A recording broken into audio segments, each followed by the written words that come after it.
시진핑 주석이 무슨 얘기를 했냐, AI가 어떤 기술적으로 특정 국가가 독점하고 있으면 안 되고 이 기술은 범용성을 가져야 되고 공공적인 용도가 굉장히 중요하다, 이런 얘기를 합니다. 접근성의 이 가격을 가지고 우리가 본다고 하면 가장 가격을 위로 올라가게끔 자극하고 있는 게 뭘까요? 그게 메모리 반도체죠. 네. 그래서 CXMT가 HBM을 개발할 수 있게끔 지원을 할 가능성이 상당히 높고, 당장 엔비디아에 대항할 수 있을지는 지켜봐야겠지만 그 궤도는 따라가고 있다라고 보는 게 맞겠죠. 지금 이렇게 열심히 움직인다니 좀 놀라운데요. 정말 삼성전자, SK하이닉스를 위협할 거라고도 생각하시는지요? 일단은 HBM이 중국은 CXMT 전체 매출에서 비중이 1%밖에 안 됩니다. 그리고 수율도 뭐 10%, 20% 이 정도밖에 안 되기 때문에 사실은 우리나라 메모리를 위협한다고 보는 거는 시기상조는 맞다라고 판단을 하고, 두 번째로는 DUB도 올해 많이 만들어봐야 지금 기술 가지고 뭐 2대 만든다라고 합니다. 위협을 할 정도는 아니라고 생각하지만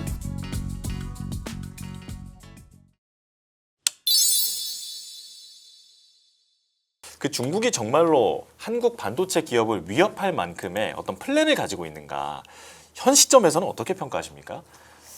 중국이 손을 대면 공급 과잉 되는 것들이 워낙 많았다 보니까 말씀 주신 것처럼 질문을 정말 많이 받고, 제가 드리는 답변은 서막이 조금씩 보이곤 있다. 다만 그 시작점은 저는 하드웨어보다는 소프트웨어, AI 모델, 더 정확히는 토큰 가격에서 시작이 되고 있다. 여기서의 가능성들이 점차 중국의 영향력이 강화될수록 하드웨어로 갈 수도 있겠다라는 불안감들을 좀 자극하는 것 같습니다. 아직은 하드웨어 영역은 본격적으로 중국이 공급 과잉에 들어갔다라고 보기는 어렵고, 일단 소프트웨어를 먼저 말씀드리면 미국의 AI 모델들이 최근에 가격을 내리고 상장을 막 미룹니다. 대표적으로 이제 오픈 AI 같은 쪽.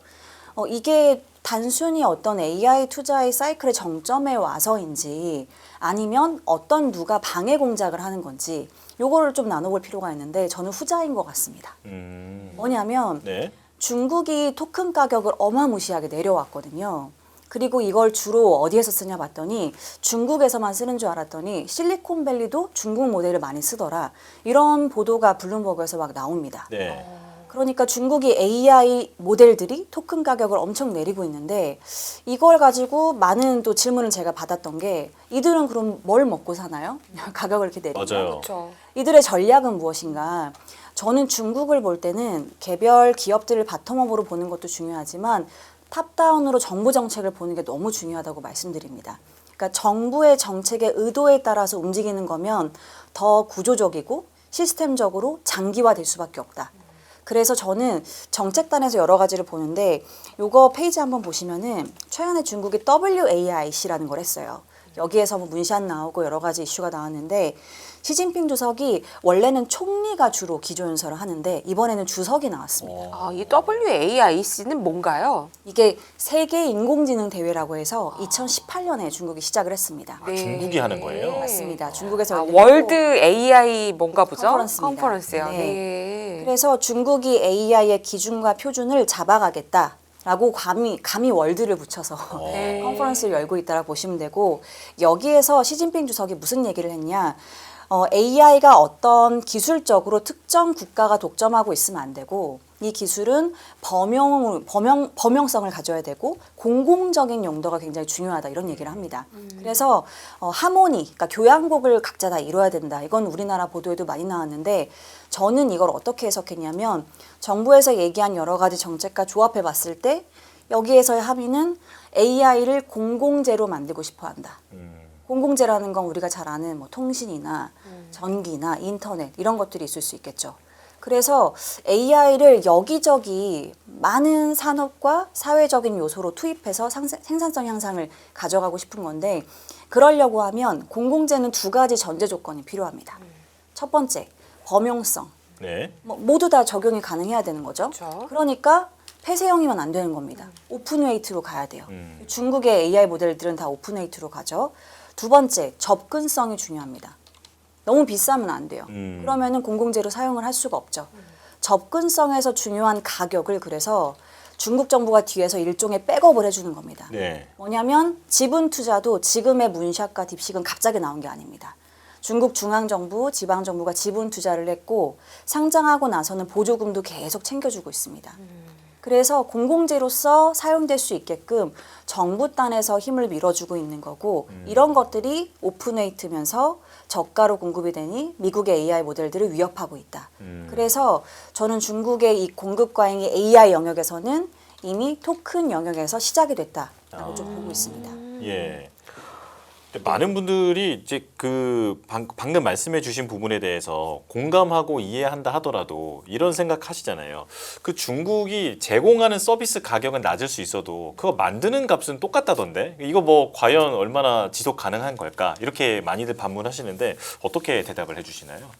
지속 가능한지 안 한지는 사실 조금 트래킹을 계속 해볼 필요가 있지만 제가 보는 건 중국 정부의 재정이 그래서 어디를 향하고 있는가. 네. 네, 중국은 금리도 낮기 때문에 채권 찍어서 계속 재정을 쓰기가 그렇게 부담스러운 상황은 아니긴 합니다. 지금 아까 보여드린 장표의 우측이 중국이 전년 대비해서 재정을 늘리고 있는 항목인데 빨간색 바가 도시랑 산업단지 인프라라고 하는데 이게 결국에는 AI 데이터 센터 짓는 쪽입니다. 네. 이쪽에 유일하게 지난해 대비해서 재정을 굉장히 많이 투입하는 항목이라고 볼 수가 있고요. 그래서 정부가 이쪽에 지원을 계속 하고 있고 물론 이게 뭐 무한정 가능하다라고 보긴 어렵지만 적어도 공공재로서 도입이 될 수 있는 이 Q 물량을 늘리는 과정에서 정부가 최대한의 서포트를 할 거다. 그럼 이 지점에서 이제 하드웨어로 넘어와야죠. 아까 네. 질문 주셨던 하드웨어의 공급 과잉은 어떻게 보셔야 되냐? 접근성의 이 가격을 가지고 우리가 본다고 하면 가장 가격을 위로 올라가게끔 자극하고 있는 게 뭘까요? 그게 메모리 반도체죠. 네. 네. 그래서 중국 정부가 여기에서의 부담을 해결해 줄 수 있는 방안을 계속 모색해야 되는 겁니다.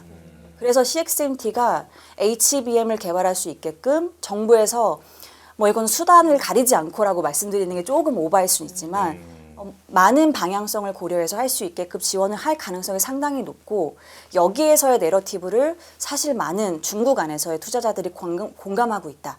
이렇게 보시는 게 지금의 이 전개에서 단계의 1, 2, 3 요 스텝으로 가고 있다고 저는 좀 봅니다. 지금 이제 종합해 보면 AI 산업을 공공재로 널리 쓰게 만들려고 하는데 그래서 범용성과 접근성을 높이려고 한다. 네. 그런데 지금 중국에는 가격을 낮추기 위해서는 어차피 이건 다 돈은 다 많이 들어가는 산업이니까 돈이 들어가야 되는데 이걸 정부가 돈을 넣어주고 있다는 건데요. 그래서 가격을 낮춰서 많이 공급해라. 그리고 자국에서 생산을 많이 해야 되니까 CXMT도 정말 모든 수단을 동원해서라도 라는 얘기가 나올 정도로 지원을 한다는 건데 첫 번째 궁금한 거는 사실 엔비디아가 이제 고성능 칩을 중국에 수출을 직접 하고 있지 않잖아요. 칩이 막혀 있고 장비가 막혀 있는 상황에서 중국은 자체적으로 어느 정도까지 경쟁력이 있는 건가요? 범용성이라는 단어가 나올 정도로 AI 모델의 성능이 미국과 거의 비등비등한 수준인가요? 추론용 칩은 비슷한 수준까지 올라왔습니다. 문제가 학습용 칩인 건데 학습용 칩은 잘 아시는 것처럼 메모리가 가장 중요합니다. 메모리 용량에 따라서 추론용이냐 학습용이냐로 나뉘는 거고요. 중국은 HBM이 없기 때문에 추론용 칩에 집중을 하고 있는 이제 잘 아시는 캠브리콘, 메타엑스, 모어스레드 이런 기업들이 나오는 건데 여기에서 상장사는 아니지만 가장 형님 노릇을 게 잘 아시는 화웨이인 거죠. 그래서 이번에 WAIC에 지금 제가 시진핑 주석 옆에 있는 사진을 가지고 온 게 화웨이가 아틀라스 950 슈퍼포드라는 걸 발표합니다.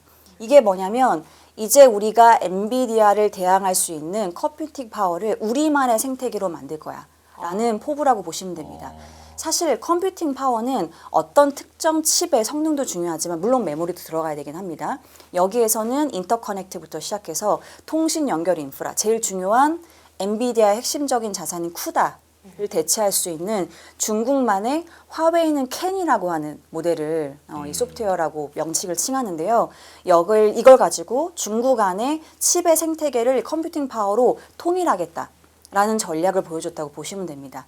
당장 엔비디아에 대항할 수 있을지는 지켜봐야겠지만 그 궤도는 따라가고 있다라고 보는 게 맞겠죠. 근데 지금 미국은 겉에서 보기에도 GDP 성장을 데이터 센터가 이끌고 있고 AI에 투자하는 돈이 뭐 이제 트릴리언 간다 뭐 이렇게 다 나오고 있지 않습니까? 근데 중국 정부가 여기에 투자하는 금액에 대해서는 성장률은 아까 말씀해 주셨는데 한쪽에서는 그렇게 크지 않다. 중국은 데이터 센터나 AI에 돈 쓰는 게 미국 비하면 훨씬 적다라는 얘기도 제가 듣고 있는데 어떻게 보시나요?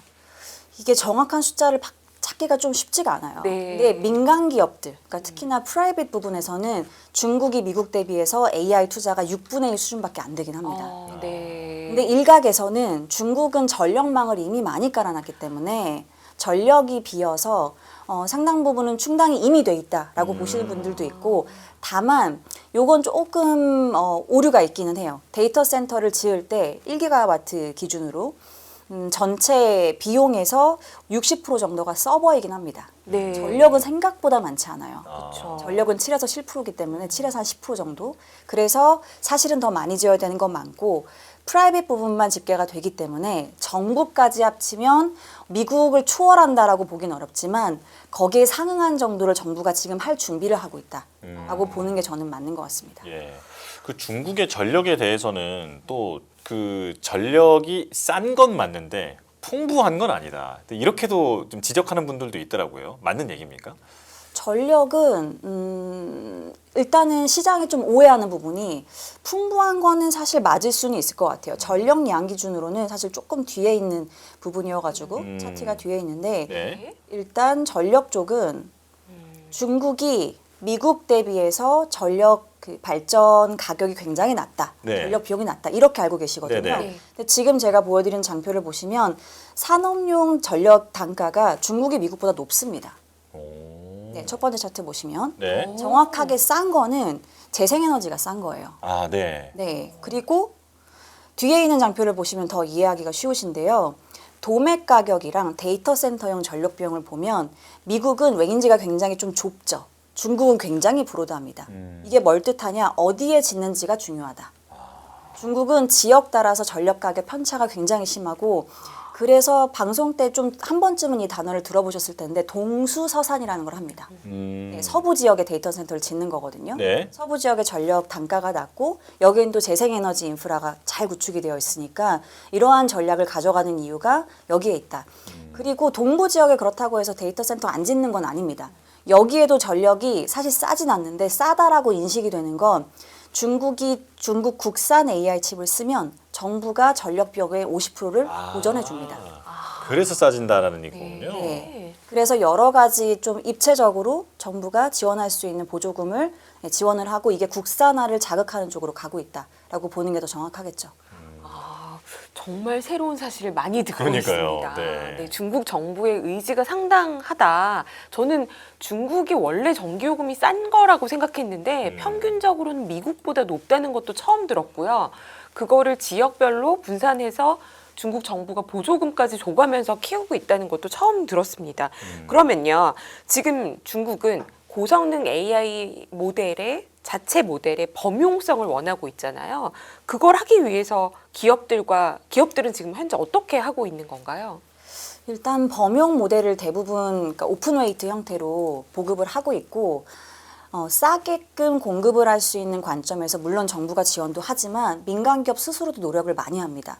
대표적으로 알리바바 같은 기업을 좀 보실 필요가 있는데, 물론 최근엔 미국도 좀 이러한 전략을 가긴 하지만 중국은 굉장히 오래전부터 뭘 했냐? 수직 계열화를 했습니다. 마치 BYD가 전기차를 굉장히 싸게 만들 수 있는 건 산하의 배터리 사업부가 있기 때문에 라고 보시면 되고요. 지금 보시는 장표를 보시면 중국의 AI 기업들로 좀 분류되는 기업들을 정리해 봤는데, 대부분의 우리가 생각하는 하이퍼스케일러들은 중국에 있는 기업들은 특이하게도 알리바바가 좀 선두주자로 역할을 하고 있고, AI 칩 설계부터 파운데이션 모델까지 클라우드 서비스, 휴머노이드까지 합니다. 그러니까 사실 수직 계열화가 되어 있으면 비용을 효율화하기가 굉장히 좋은 거거든요. 네. 이거를 미국은 최근에서야 하고 있지만 중국은 놀랍게도 2019년부터 시작했습니다. 대부분의 구축을 굉장히 오래전부터 해서 어떻게 이 프라이스를 낮출 수 있는 건지에 대한 고민을 정말 많이 했고, 여기에 따른 개발이 정부에서의 어떤 지원의 시너지가 나타나면서 지금 미국을 여러 방면으로 위협을 하고 있고, 정부 입장에서는 이게 정확히 원하는 방향이라고 보실 수가 있겠죠. 휴머노이드까지 갖고 있다고 하니까 네. 정말 설계가 알리바바가 엄청나구나. 거의 뭐 아마존이랑 비등비등한 건가 이런 생각이 드는데 누가 앞서 있는지는 지금 속단할 수 없는 단계라고 생각하시는 거죠? 네, 지금 미국 AI 모델이 좋냐, 중국 AI 모델이 좋냐, 이것도 여러 가지 오픈웨이트가 좋냐, 아니면 폐쇄형이 좋냐, 이것도 뭐 갑난을박이 많은데요. 지금 정답을 내리긴 어렵지만 경쟁 구도에서 중국이 일방적으로 밀리는 상황은 아니다라는 게 시장에서의 불안감을 좀 자극하는 요소인 것 같습니다. 예.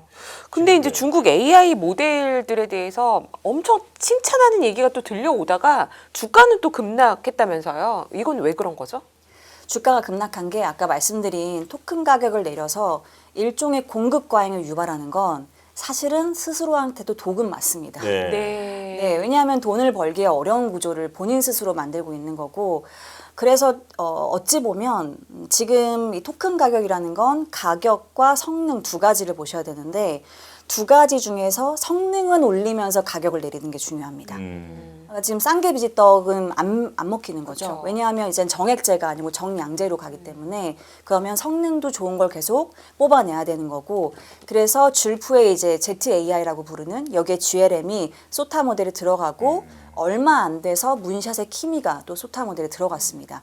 그러니까 성능을 높이면서 가격이 낮다라는 건 굉장히 지대한 좀 미국 시장의 입장에서는 불안한 요인이 되는 거고, 얼만큼 가격이 낮은 건지 네. 좀 감을 잡기가 어렵다라고 하셔서 지금 제가 표를 좀 정리해 왔는데, 우측에 있는 표를 보시면은 인풋 값, 아웃풋 값을 제가 각 모델별로 가지고 왔고, 클로드 오퍼스 4.8을 이제 100이라고 놓고 밑에 있는 부분을 보시면 됩니다.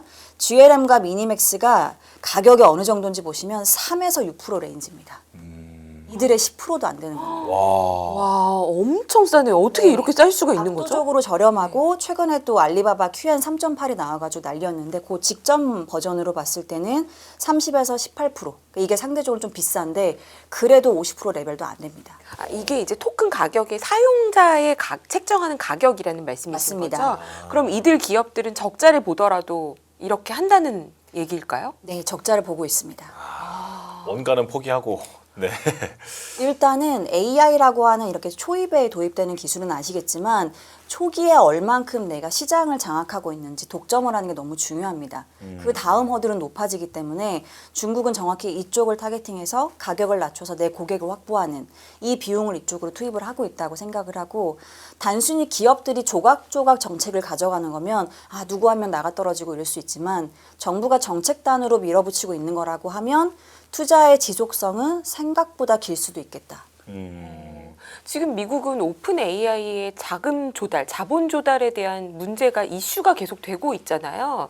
그런데 지금 중국은 저렇게 3%, 10분의 1도 안 되는 가격으로 하면 적자폭이 상당할 텐데, 저 적자폭을 중국 정부가 다 지원해 줄 수 있는 건가요? 아니면 저들 기업들도 채권 발행도 하고 유상 증자도 하고 그런 길들이 다 열려 있는 건가요? 두 가지를 다 하고 있습니다. 네. 정부도 지원을 하고 말씀 주신 증자 플랜이나 채권 발행은 아직 본격적으로 하고 있지는 않지만 진행될 가능성이 상당히 높다라고 좀 보고 있고요. 그래서 이쪽에 돈이 중국도 가는지 안 가는지를 보셔야 되는데, 사실 뭐 주가가 조정이 나오긴 했지만 줄프라고 하는 GLM 모델을 갖고 있는 쪽은 지금 1,400% 올랐다가 최근에 조정받아서 한 800% 정도 레벨이긴 합니다. 여전히 8배 정도 올라와 있는 수준이고, CXMT는 뭐 아시겠지만 상장 첫날에 466% 네, 주가가 급등을 했고요. 그러니까 이쪽에 철저히 자금이 가고 있고, 이거는 뭐 100% 좋다고 말씀드리긴 어렵지만 중국 경기가 안 좋다 보니 K자 트렌드에서 철저히 이 선순환 루프는 기술주 AI 안에서 돌고 있다라고 보는 게 맞을 것 같습니다. 네, 투자자들 입장에서 보면 중국이 AI에서 이렇게 뭔가 앞서간다 혹은 어떤 존재감을 보여주는 그런 일만 했다 하면 삼성전자, SK하이닉스 주가가 많이 흔들렸었거든요. 그런데 그러고 나서 며칠 지나고 보면 중국이 AI에 이렇게 속도를 내는 것을 보면 메모리 사용은 그만큼 더 느는 거니까 뭐 결코 나쁜 게 아니다, 이런 식으로 해석이 되면서 넘어갔던 것 같아요. 지금 제가 이해하고 있는 게 맞는 흐름일까요? 대부분 지금 공감대로 형성이 되고 있는 게 이제는 이제 P의 사이클이 아니고 Q의 사이클이다. 그러니까 이제 전체 물량 기준으로 늘어나는 과정에 들어와 있다라고 반도체도 공감을 많이 메모리 영역에서 하시는 것 같고, 그렇다고 하면 이 재본세 역설의 관점에서 말씀 주신 것처럼 저도 이젠 물량 기반으로 늘어나는 게 결코 나쁘지 않다라고 보고 있는 게 1번 저도 공감을 하고, 두 번째 아까 말씀드린 토큰 가격 오픈웨이트도 계속 이 방향으로 가격이 떨어지는 게 과연 나쁠까? 음. 시장을 확장하고 이 큐를 늘리는 관점에서는 나쁜 구조는 아니다. 그러면 특히나 누구한테 좋을 것인가 생각해보면 당연히 하드웨어 쪽은 좋을 수밖에 없다고 생각합니다. 컴퓨팅 파워는 계속 필요하고 가격이 떨어지면 여기에 따른 부담을 덜 수 있는 거고 그 다음은 저는 온디바이스라고 보긴 해요. 이 온디바이스를 형성을 하는 항목들이 다 저렴해지고 있는 거잖아요. 네. 그럼 전체 이거를 조합한 제품의 가격은 더 부담이 떨어질 수 있는 거겠죠. 그래서 이런 쪽들로 방향성이 조금씩 전개되지 않을까 그렇게 저는 보고 있고 중국도 사실 이러한 쪽에서의 앞으로의 최종적으로 AI를 적용해서 어떤 산업에 접목해서 가격을 낮추고 싶은 건지 이런 쪽에 좀 집중을 하고 있다고 생각을 하고 그게 저는 1차적으로는 제조업이라고 보고 있긴 합니다. 아, 네. 네, 중국이 부동산 안 좋은 거 모두 다 아시잖아요. 네. 그래서 이제 부동산 안 좋은 거는 말씀도 안 드려요. 모두 알고 계시니까. 그럼 부동산 쪽의 부담을 누가 짊어져서 이거를 부담을 줄여주고 있는가를 보시면은 지금 보시는 장표인데 부동산 개발에서의 성장 기여도는 마이너스죠. 이거를 상쇄해서 2023년부터 효자 노릇을 해주고 있는 게 제조업입니다.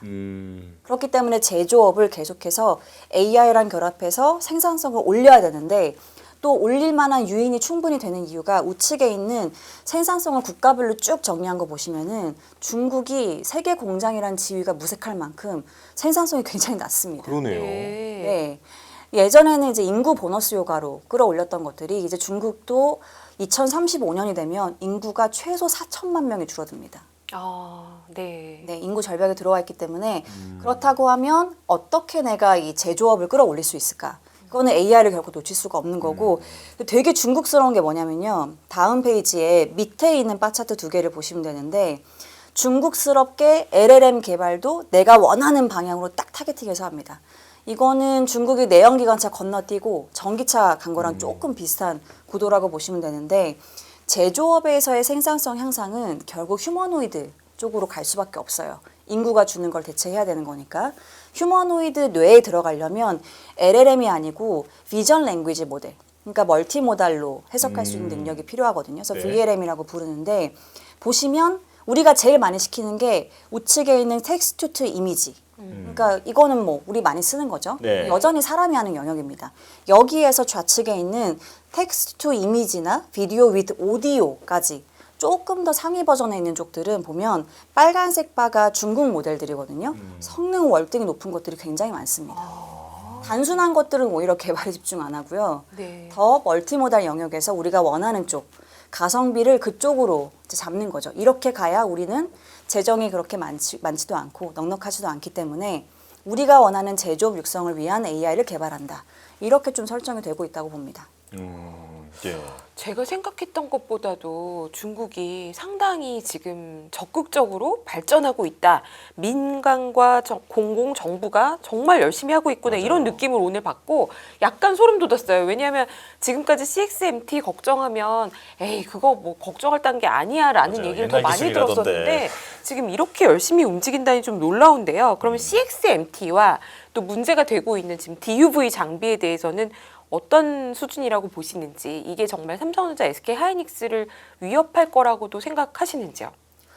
일단은 HBM이 중국은 CXMT 전체 매출에서 비중이 1%밖에 안 됩니다. 아, 그리고 수율도 뭐 10%, 20%이 정도밖에 안 되기 때문에 사실은 우리나라 메모리를 위협한다고 보는 거는 시기상조는 맞다라고 판단을 하고 그렇지만 출하량이 계속해서 좀 늘어나는 거는 경계가 되죠.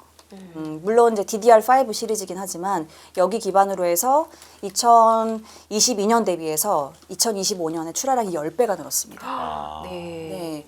최근에 실적을 보면은 중국이 이거 뭐 단가가 올라서 실적이 좋았겠지였는데 그게 아니고 말씀드린 출하량 기준으로 실적이 좋아진 거라 이거는 나름의 수율 개선을 얘네가 좀 하고 있나 보네라는 불안감들이 조금씩은 형성되는 게 아예 뭐 말이 안 되는 근거는 아니다라는 거고요.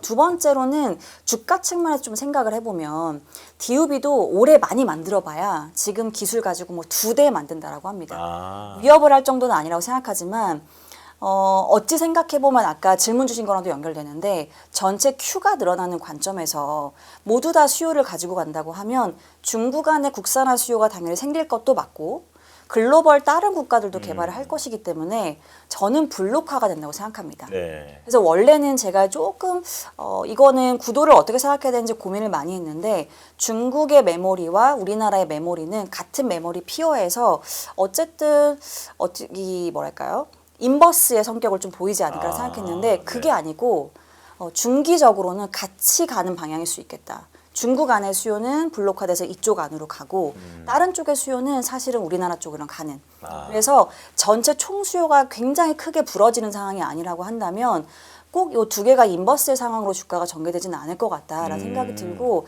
실제로 7월부터 조금 비슷하게 주가가 움직입니다. 6월까지는 조금 따로 놀았었거든요, 주가가. 근데 그런 것들이 이러한 상황들을 좀 염두에 두고 움직이는 게 아닐까 생각이 듭니다. 주가가 같이 움직이기 시작했다라고 말씀해 주시니까 확 이해가 되네요. 그러니까 파이가 한 번에 다 같이 커지는 그런 상황이다라는 건데 시간이 다 지나서 마지막 질문 하나 드려야 될 것 같습니다. 유니트리 상장에 대해서 상당히 관심이 많잖아요. 특히나 요즘 코스닥이 이제 불을 뿜고 있는데 로봇주가 또 중심에 있다 보니까 유니트리 그 모멘텀에 대해서 많이들 관심을 갖고 계세요. 유니트리의 그 상장 이후에 이제 로봇주 전체에 대해서는 좀 어떤 영향을 줄지 전망을 좀 부탁드리겠습니다. 사실 유니트리 상장이 여러 가지를 미국 시장에 시사점을 던져줄 것 같아요. 왜냐하면 미국은 아직 휴머노이드를 양산을 못 하고 있는데 이미 유니트리는 하고 있거든요. 네. 거의 10,000대 가까이를 하고 있는 상태고 단가가 600만 원대까지 떨어졌습니다. 그 유니트리 좀 조그만 로봇 말씀이시죠? 맞아요. 네. 그래서 이 모델들을 보니까 미국이 많은 생각이 드는 거죠. 도대체 어떻게 이렇게 싸게 많이 양산을 늘릴 수 있었을까를 보니까 저희 기업 분석부에 로봇을 보는 애널리스트랑 얘기를 나누다 보니까 중국의 모델의 이 뭐랄까요 스펙들을 오히려 미국이 최근에 차용합니다. 뭐냐면 중국은 액추에이터에 들어가는 감속기를 굉장히 저렴한 걸 쓰거든요. 유선 감속기라고 해서 이걸 쓰는데 미국은 하모닉 감속기라고 해서 조금 네. 더 단가가 높은 거 써요. 근데 이게 격차가 굉장히 크게 이게 거의 10개, 14개가 들어가야 되니까 네. 오히려 미국이 어떻게 중국의 유선 감속기를 넣어서 단가를 낮추고 하드웨어가 달라지면 이거의 명령어하는 소프트웨어도 달라져야 되거든요. 이거를 바꾸려고 노력을 오히려 바꾸고 있습니다, 전략을. 그래서 상장하고 나면 당연히 더 많이 양산을 할 수 있는 캐파를 마련하겠죠. 그래서 이들이 단가를 낮춰가는 과정, 양산을 얼만큼 더 많이 가져가는지가 사실은 미국 시장의 휴머노이드에 많은 시사점을 줄 거라고 생각하고 두 번째로는 우리 하드웨어만 생각하지만 여기에 들어가는 뇌 역할. 네. 이게 말씀드린 토큰 가격 인하랑도 밀접한 영향이 있죠. 그래서 휴머노이드를 구동하는 가격도 떨어질 겁니다. 온 디바이스의 끝판왕이 휴머노이드인 거잖아요. 어찌 예. 보면. 그래서 저는 다음 사이클에서 조금 휴머노이드를 중요하게 보시면 유니트리 상장 이후에 도움이 되시지 않을까 싶습니다. 예. 유니트리가 상장을 하면서 어쩌면 휴머노이드 산업의 어떤 표준을 제시하고 미국이 그걸 따라갈 수도 있는 좀 그런 상황까지 와 있다라고 말씀을 해주셨습니다. 자, 여기까지 듣겠습니다. 박수현 KB증권 리서치본부 아시아시장 팀장과 함께했습니다. 고맙습니다. 고맙습니다.